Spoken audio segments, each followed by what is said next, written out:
My name's Jan McMillen. I was born Mary Janet McMillen. My parents were expecting a boy, so when I was born, they didn't know what to do. So I'm named after Mary Catherine and Robbie Janet Ray, and they're my mother's sisters. And I was born in Memphis, September the 12th, 1949. Mother always told me that I interrupted her sleep. And then, well, Robbie and my grandmother, Mama Ray, lived in a house in New Albany. I'm not sure where Robbie was born, but her father was a Methodist preacher, and they went all over the place. All three girls were born in different places, but they did come to New Albany in 1932. My granddaddy died, and my grandmother, first they lived on Oak Street, I think, but then they moved over to Main Street. And that house is no longer there, but that's where, when my grandmother died in 1967, Robbie had built her own house. And I'm not sure when she started. First they started making, her and Robbie and Mary Catherine started making candies at Christmas to pass to people. They made a lot of candy. And then she started wanting to, she was retired then, she wanted to do something for the youth at the church. And she always says that she wanted to do that because she wanted to be known something else than the mean old lady at the movie theater, because that's where she worked. She had 2 jobs, and that's where she worked. And some say she was mean. She always made me be quiet, but not mean. And so she started doing that. I'm not sure when it started, but I was living in Denver at the time, I think, and I would come home at Christmas and I would help her. Just by maybe going to get ingredients if she needed them. The way it just started, like she wanted to give money to the youth, and it was $10 a cake, and she never took any money out for ingredients. She did it, she paid for it, or my aunt, Mary Catherine, and my mother, Martha Louise, helped her with that. And it used to be you could get coupons from the cream cheese, and she had a pile of them from people giving it to her. And she was the busiest at around Christmas time. And when she was first doing it, we had first couple of years we noticed that on Christmas Eve we had a ritual where we had Christmas Eve at Mary Catherine's house, and then in the morning, Christmas Day, we would have breakfast at her house, and we would open gifts. Well, Robbie was asleep through half of it, and then she was supposed to. We were having Christmas dinner at Robbie's house, so she would cook some, but then she would have to go to bed. So we asked her, please, to stop taking orders like on the 22nd. Well, she agreed to the 23rd. So we got something there. So she wasn't as tired, but she was tired because she would make 8 cakes. She could make 8 cakes a day, and she would have to start like at 2 o'clock in the morning because it was always a cold oven. Now maybe at Christmas she made more, but then she would want people to come. At first she would deliver the cakes, but then they weren't home or whatever, but anyway, it worked out. And so she did that, and for years, and she gave several checks to the youth, and I think she gave over like 100,000 through the years. I think that's what it was. And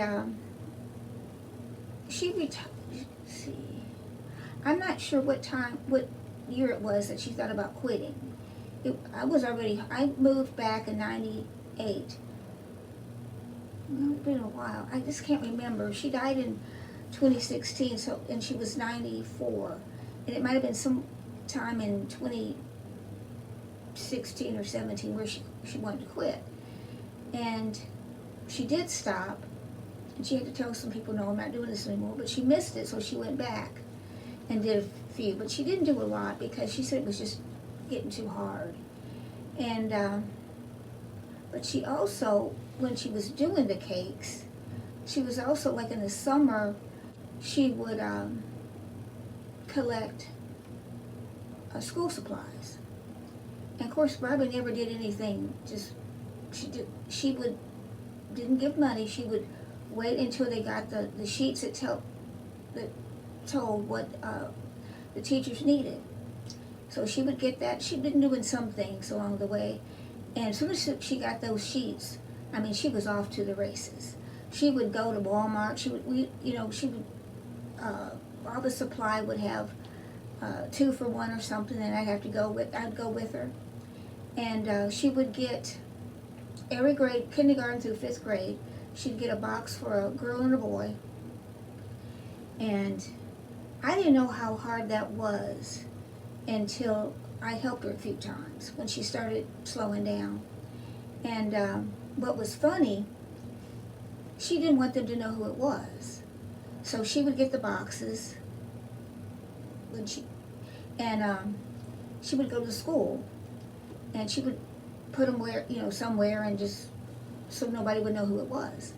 Well, the lady who was the secretary said that she got there early one time, and Robbie went to put the boxes where she usually put them, and there was this lady, I can't think of her name, and Robbie said, "What are you doing here?" And the lady said, "What are you doing here? I work here." And so from then on, they knew who it was. And there was, I came back in 1998, and I was working. So it must have been, I started helping her take it there. Because I would put the boxes in the car, and sometimes she would take it there. And then one day I said, "Robbie, I bet they would come get it." She goes, "You think?" I said, "I know they would. Well, let's just try it and see." Well, she called, and they were there in no more than 20 minutes. And they came, and I can't remember who the man was, the principal at the time. And so they would, for a couple of years then, she would call them, and they'd be there just like that. And I remember one time, April Hobson said that she would pick up the boxes. And the man said, "Now there's going to be a lot of boxes." Well, how many can there be? There'll be a lot of boxes. So she went and picked them up, and she goes, "The man was right. There were a lot of boxes." And she just loved doing that. She just couldn't understand how the single women or whatever could do all of that. So, and then so she didn't really do that she was still taking orders for cakes along the way. It was more birthdays, and then she mailed a lot of cakes. And after a while, she asked if they would pay for the postage, and I said, "It'll be all right." It'll be all right. And so she just was doing that. That was, like I said, in the fall, August, September. But she was, Mother's Day, she'd have a lot of cakes and things, Easter. And she also, when Katrina hit, Brother Bruce Taylor was there. And she took an extra bedroom set she wanted to give to them. And she had the towels and the beds, the sheets and the everything. And I'm also forgetting about the Christmas store. How she started from January, and she really liked that because she would nobody knew who it was. She would leave a little card saying Merry Christmas from Secret Santa, and how they didn't but anyway. But she loved doing that, and she got so tickled. And I was usually home to help her take the bags to the church. And we'd get up like at 4:30. We'd try to get there at 5 in the morning so nobody would know. And it was so funny, even when I helped her when I was like on vacation or whatever, she wouldn't turn her lights on. We'd go out, she would go out the driveway, we'd go around. I said, Robbie, you need to put your lights on. If a policeman sees us driving around here, they'll stop us. So she would turn her lights on, and then she would go back around to church and come around. And so sometimes we get giggly and do it, and we try not to lock us out of the car. And she'd roll the windows down and everything. And each year it was getting lighter. They would put light poles. And I thought, they had a where they could see outside. I thought, and I usually waved at the camera, but it wasn't like that at all. I didn't know until I started volunteering there that it's just on to see at the door. And so that was always funny. We just have it was funny. And, so she was the Secret Santa. She was a Secret Santa. And nobody knew. She really didn't even want me to tell when she passed away, but I did. And I thought, I guess Robbie can either get me or not. She didn't want anybody to know. But it was so funny how people were guessing who it was. But first it was, she would take the toys to the church, but then they didn't have Christmas story then. The Gazette would come, and it would be in the paper that Secret Santa came, and people were just, somebody said, I remember when I was working, we were talking about it, it's got to be a man. People thought it was a man. What woman would do that, I guess. And then someone said, well, Dr. Russell said it was somebody, and I just shook my head because she would have killed me if I had said anything. So I just wouldn't say anything because I didn't want to give it away. But I did tell him when she passed away that she was, and I put it in her obituary. And some people said, oh, I don't think it was her. And I'm like, okay. When they would have that encore, they would want flood buckets. She'd fix like 20 of them. And I remember one time, I don't know if I should say this or not, but I was doing the shoe boxes for the church. And one time I didn't have very many, but I might have had like 40, and she did 16 of them. I mean, it was just in her heart, I guess. Not to, I think I did 2 when she did 16. That's the way she was. And that was her mission. That was her mission. So was she ever married? Did she ever have children? No, she was never married. Was she born here? No, I'm not sure where she was. She just ended up here? She ended up here. Because her dad was a Methodist preacher. And her mother, I always called her Mama Ray, had people in, I don't know how they ended up in New Albany. They had relatives in Ripley. And it was mostly, she had some relatives too. She was, her name was Sarah Graham Ray. She was related to, Nina Beth's mother. She was the Grahams and the Rogers. I don't know how they got, how that came together, but that's some of the people she knew. And Mama Ray, she volunteered at the church for different things. I think she was the treasurer there for a while. And when Robbie was busy with things, she got her family involved. So that was always funny. So she was your aunt? Yes. Okay. My mother's sister. Okay. So she, I guess her adult life, she always lived in New Albany? Yes. And did she always live right there on Main Street? Yes. Like I said, it was my grandmother's house first, and when she passed away, Robbie tore it down and built the house that's there now. Okay. So you said she had 2 jobs. She worked at the movie theater? Yes, and then she worked at soil conservation for years. That's where she retired. Okay. And first they had the movie theater. I don't know if they had a movie theater, but she worked at the drive-in. And that's where I think the Sportsplex is now. Okay. I'm thinking I would go out and sit with her and get eaten up by mosquitoes. And she worked there, I know, the weekends. And then when they moved to town, and they had I forgot the name of it. I think they had it open every night. And then she did that. And Mavis Ray helped her. But she was the nice one, I guess. Robbie was the one that would come get them, make them behave. She enforced the rules.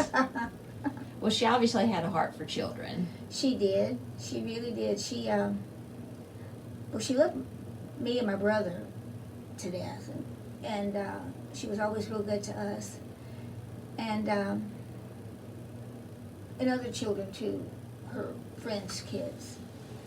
And I think what was the most touching about things, when they had her 80th birthday, they had it at church, and it was supposed to be a secret. And what was funny is they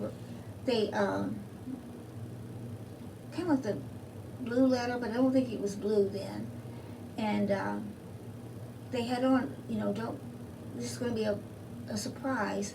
Don't tell Robbie and probably me too, but I knew about it. Well, somebody, I can't remember who it was, because and it worked because we didn't get the newsletter that week, and she was kind of wondering why. But somebody called her and told her about it, and she didn't tell anybody, but she had this look on her face, and I said, "What's going on?" And she said, I don't know, she finally told me that she knew. But she acted surprised as you would.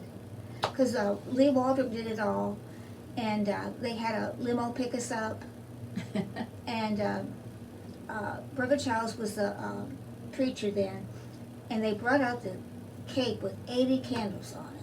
I mean, it lit up the room. But she was just so touched.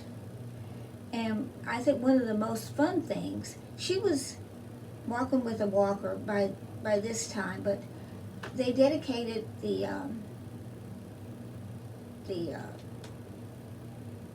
where the youth were to Robbie, and they had a big opening. They Lee and Nanette Ballard fixed it all up, and they wanted her to come, and she did. And I thought she might just come for a minute or so, She stayed for the whole thing. It was loud and fun, and she just loved it. And she stayed for I can't remember, but she was one of the last ones to leave. And Lee and I thought that she might be, being loud. She loved it. She got right up in it, and I think she even sung some songs, with them, but she just loved it. She loved everything with them. And the Lee I'm talking about is Lee Waldrop. She was,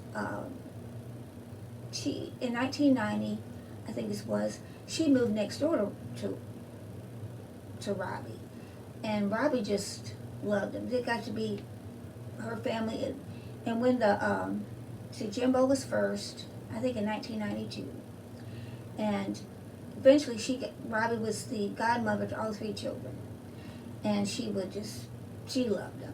Of course, I was grown and out, and so she just got them stuff, and she would get them school supplies too, and she just loved them. And they invited her to parties.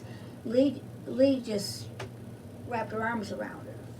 And then when I came back, she wrapped her arms around me too. So I got to go to the birthday parties with Robbie, and we had one. The secret one was when she turned 80, and in when she turned 90, they had like a come and go thing, no huge lit up cake, but it was nice. I remember she really enjoyed that. So when Robbie passed away, I was in her room, her bedroom, looking for something, and there was this yellow piece of paper, and I turned it over, and it had all that about how she wanted to. And I wish I could have found it, because it had on there how she didn't want to be known as the mean old lady, and she thought of all those children as her grandchildren. And I had Lee read that. There was more to it, but I can't remember everything. I had Lee read that at her funeral, and she said, "Oh, Jan." I said, "Well, I know I can't do it." It was just real sweet. It was just Robbie, how she cared for them, and how she and she loved doing the Christmas store and everything. And nobody really, people have asked me if I wanted to, bake cakes. I said, no, you don't want a cake. I bake at 2 o'clock in the morning. And one time I asked Robbie if she would teach me how to make a cake, one of her cakes. She just laughed. So, I know a pound cake's not that hard. I just not going to do that. I'll give money to the youth. And there were some other things with the school supplies. She got where she just couldn't go. I would take her with me, but she had a walker with a chair, and she just got tired. So I put her up by the cash register, and it was like she was holding court. People would come by her, and I said, Robbie, it's okay. Just take your time. She just loved it. She just wanted to be there. She just wanted to be there. So I did it, and then I did it a couple times. One time I was filling the boxes, and I went into the room, her den where she was, and she looked so sad. She was sitting out, looking out the window. And I said, Robbie, I'm not doing this right. Let me just bring it to you. Of course I didn't do it right, but she was telling me how to fix things and stuff. And I think it made her feel better.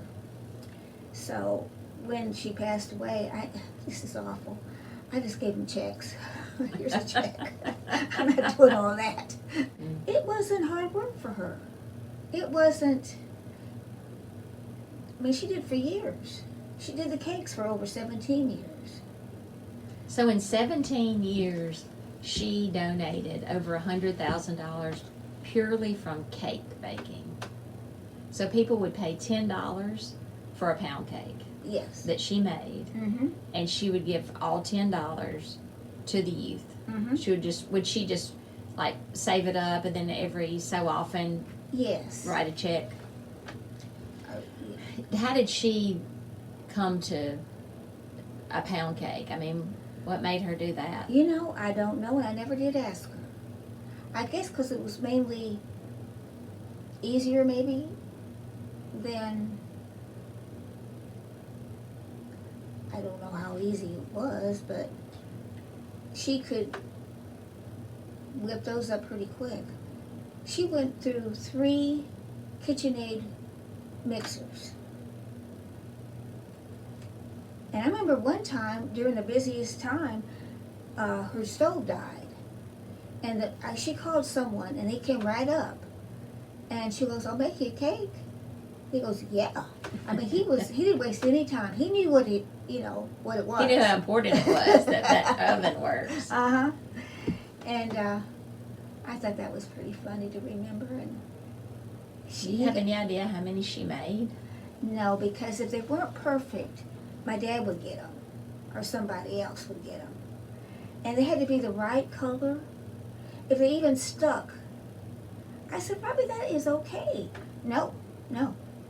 They had to be perfect. So she didn't really mess up that many. And my dad would say, has she messed up any yet? He knew he was going to get those. Yeah. That was like the second sale. Yeah. So her recipe is probably a pretty famous recipe by now. Yeah, and I think she got it. Oh, I'm gonna lie about this. There was some magazine. It's no longer in print. It was Brother Woodward's son published it, and it was they had these recipes, and it was First Methodist Tried and True or something like that. And she got it from that. That's where she got the recipe. Uh-huh. Okay. And she gave out a lot of it too. I mean, people still want it. And I think I know where it is, but, and when people wanted her pans, I thought that was funny. And I gave a couple to Lee, and my sister-in-law wanted her mixer. And I said, well, I think I want it, just in case I make a cake. I want, Robbie's mixer. Well, my brother just laughed. He goes, okay. And I never did do it. So I gave it to him. Well, I know that the recipe for her pound cakes is in the museum's cookbook, which is now, it has been out for 25 years now, the Worth Savoring cookbook, Yes. which is how, we came to this, while we're doing this interview now, is because her recipe is included in that cookbook. Just made me remember I think she kind of stopped, but anyway, it was a couple years ago, before she died, Mary Jennifer Russell, somehow or another, sent her recipe to Oprah, and it was in, the recipe wasn't in there, but she talked about, it was in Oprah's favorite things. And you could get it through Sugaries. And when Mary Jennifer got the book, the magazine, she called me because you think it would be okay if I brought the magazine to Robbie and I would bring lunch. Well, sure. And so she did that, and that was the sweetest thing. And for a good while, when after Robbie passed away, she was, contributing to the youth. And I thought that was amazing. That made Robbie so happy. She's in Oprah's magazine. That's a big deal. Yeah. And it said, you can get it Sugaries, and I'm going by memory, but Miss Robbie Ray made the cakes and donated the money to the youth of her church. Go, girl! Well, you can still buy her cakes there because I saw, I was there the other day and I noticed that it still says, Robbie Ray's pound cakes at Sugaries. It's still called that. And I get them now and then. I love it. I love it. I'm not a cook. And because if I wanted to make something, I'd have to go get the sugar, the flour, everything. And I just haven't done it. And somebody laughed at me, oh, Jan, those aren't hard. I said, well, if you have to go buy the sugar and the flour and the eggs and the pan. Yeah. Well, and what a great way for her legacy to continue by having that cake still available at Sugaries Bakery, of all places. That's very special. Oh, it is. I thought that was one of the most wonderful things. Yeah. People have said a lot of kind words to Robbie, about Robbie, but that was, and people still ask me, about the cakes, and I remember, getting Robbie's cakes and da-da-da. She met a lot of people going through, doing that, so, and they shipped them to different places. Wow. I didn't realize that she shipped. She didn't at first, but she started to, and like I said, she was paying for the shipping, and she said, I think I'm going to have to ask. And I said, well, sure, because sometimes they would give her the address and everything, and she would do it. And then sometimes, especially at Christmas, she was real busy. And they got to know her real well at the post office. I bet the grocery store too. Yeah. Now she would give, there were two men at they've since retired. She would give them a cake. And she would make a cake for some people's birthdays and stuff. But, Where did she buy her groceries? well, I guess it was at Walmart. Because I know one time I went and I had to get like 24 dozen eggs and several boxes of butter and several boxes of, sometimes she used cake flour. And I said, Robbie, if you ever quit, you know, we might have to tell them that you stopped now for the season because, or this much, because, you know, all this butter's gone and they have to put it back. And they're probably, you know, when we stop. And, but I don't know, that didn't make any sense. But it was, I mean, it was a lot of stuff. And cream cheese. But I don't think she could do it now. Cream cheese was under $1 then. It's about $2 now. Did she never go up on her prices? Nope, never did. So when she started baking these cakes, you said she did that for 17 years. So she was 70? Yeah, she did retire. I think When that's she what it was. started that. Yeah. I think so. I mean, that's just a lot. That's a lot of groceries to haul in. And, you know, you're talking about 24 dozen eggs at a time. That's a lot. It's a lot.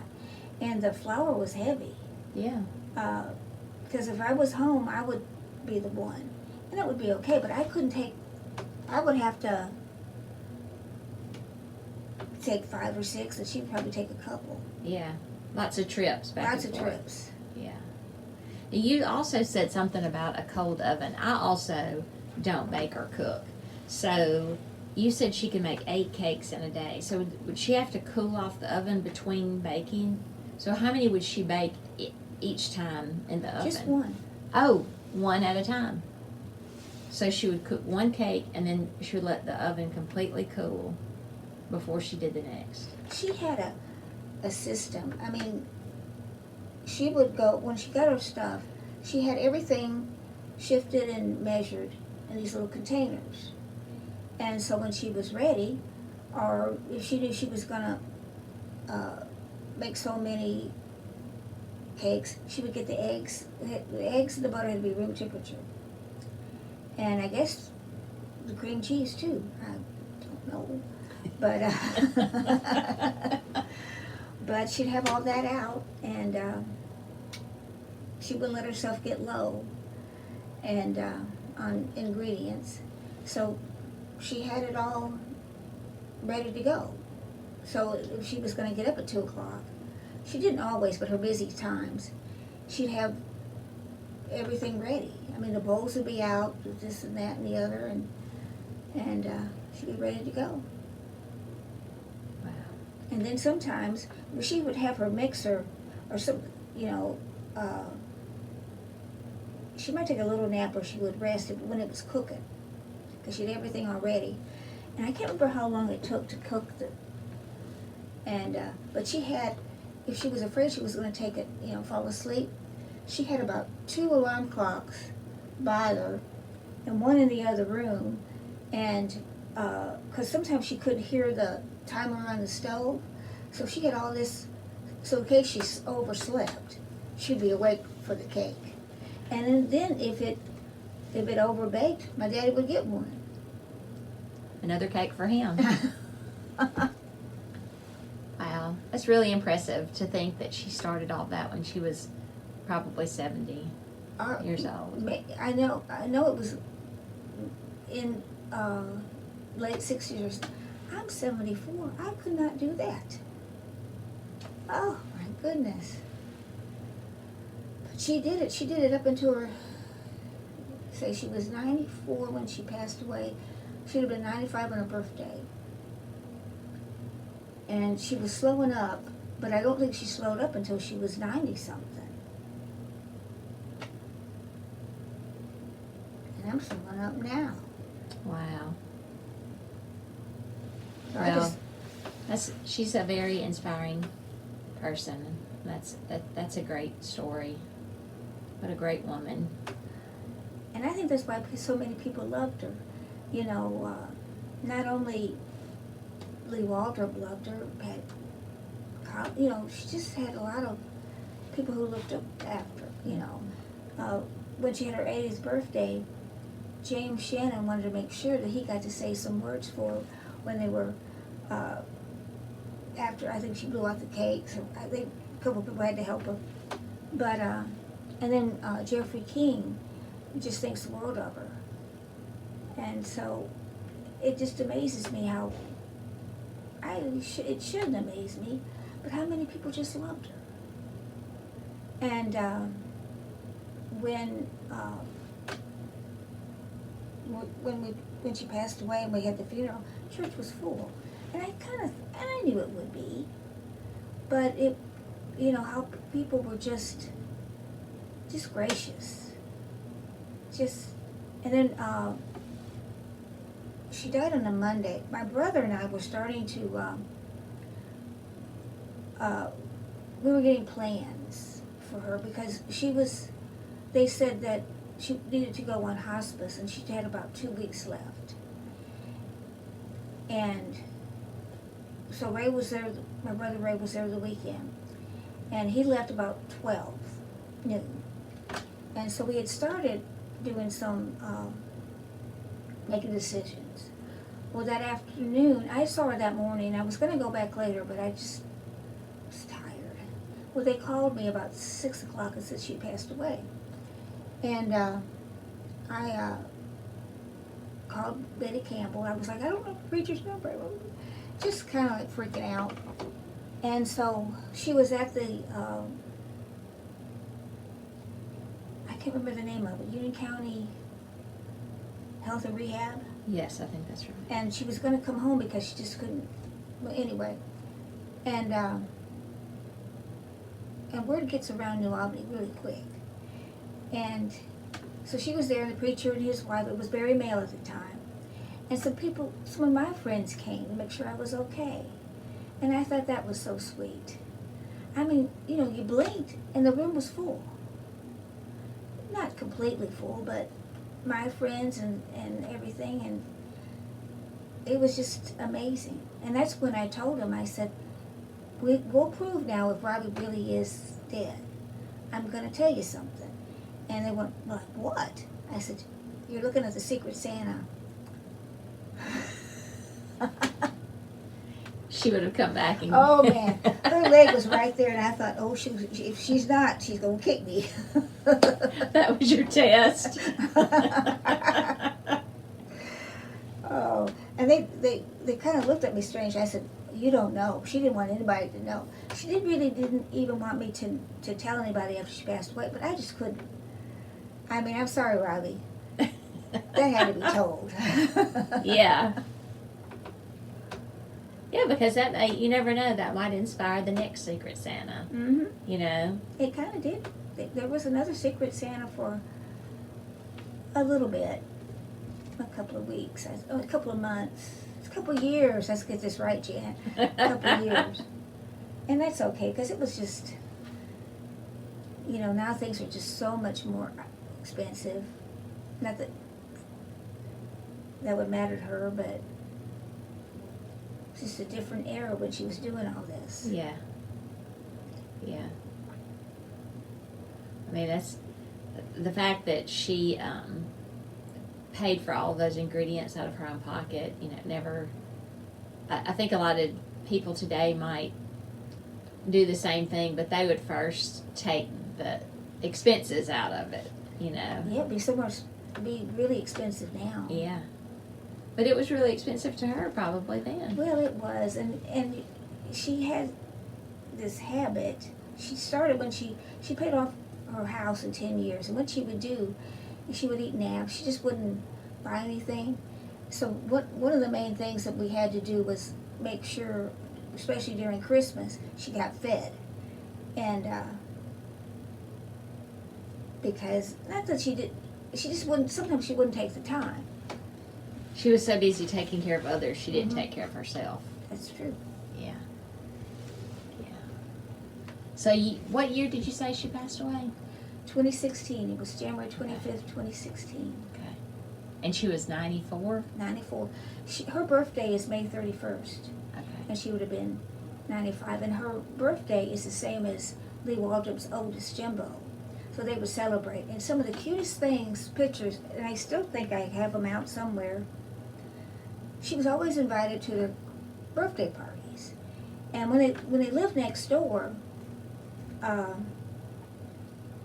remember one time, she would wear that little birthday hat, and I guess it was there or was it sent, I can't remember, but Lee had put up one of those slides and you put water on, and there comes Robbie. She loved it. She loved those kids, and they loved her too. But when they were little, she was right there in with them.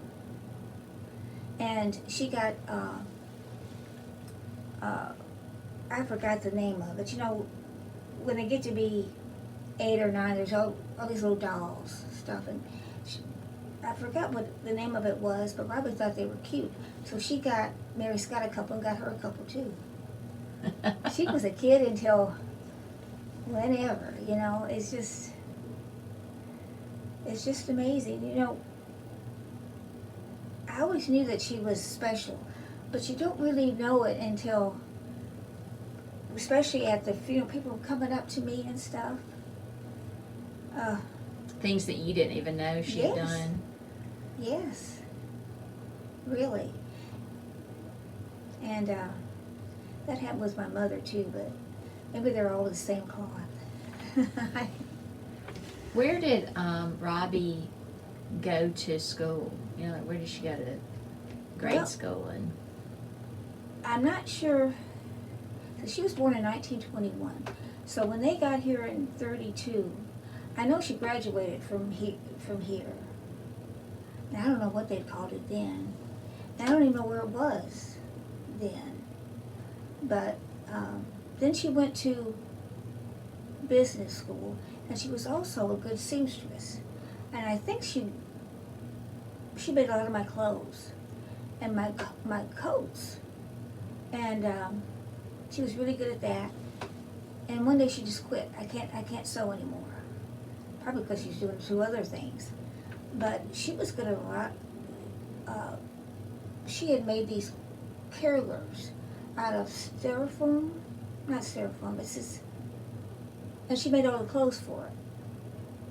And she had something she hadn't finished. And I'm like, Robbie, didn't you save yourself one? Save me one? No. what were they that she had They made? were carolers. Oh, What is like that? Christmas decorations? Yes, but they were a group. She even had a little dog, and they were carolers, and they had their mouths open, and she made the hats, little cloaks.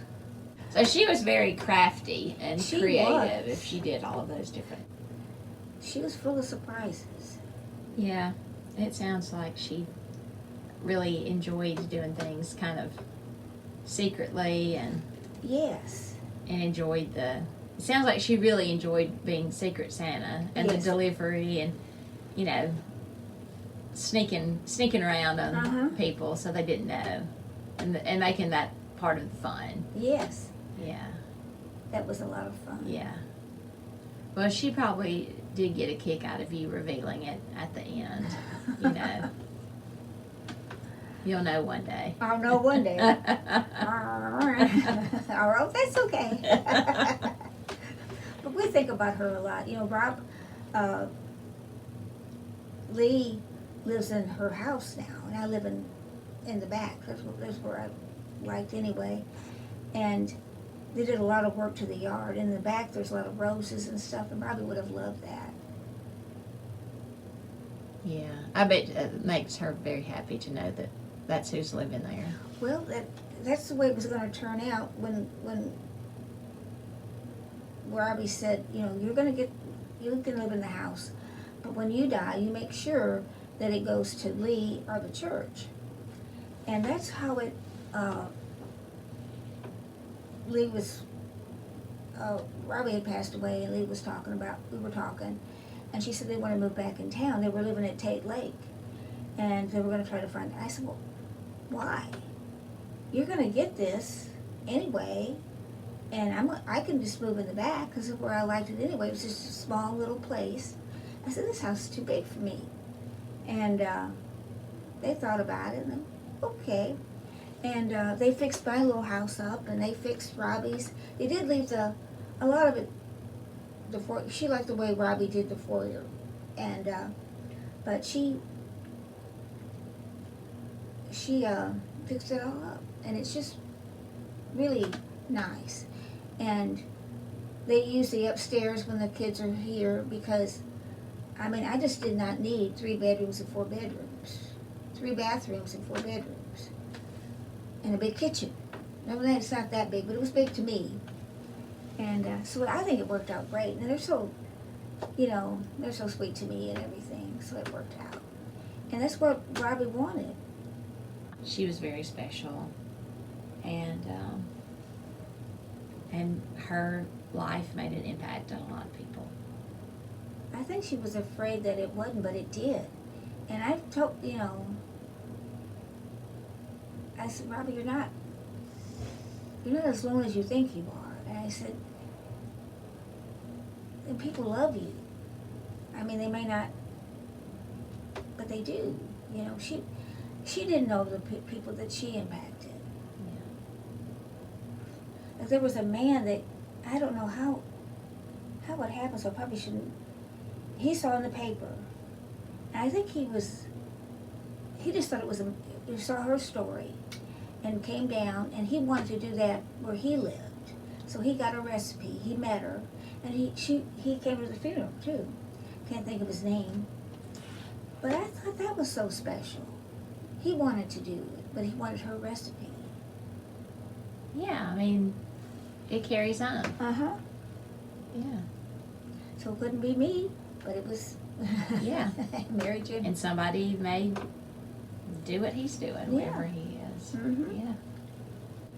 I try to keep some up, but I just, you know, I told Lee, I said, I'm not Robbie Ray. And they said, nobody is. Right. Right. No, that's, doing things like that there's no, you know, fanfare, and it's such a slow, laborious effort, you know, $10 at a time. You know, that's a lot of $10 cakes. Mm-hmm.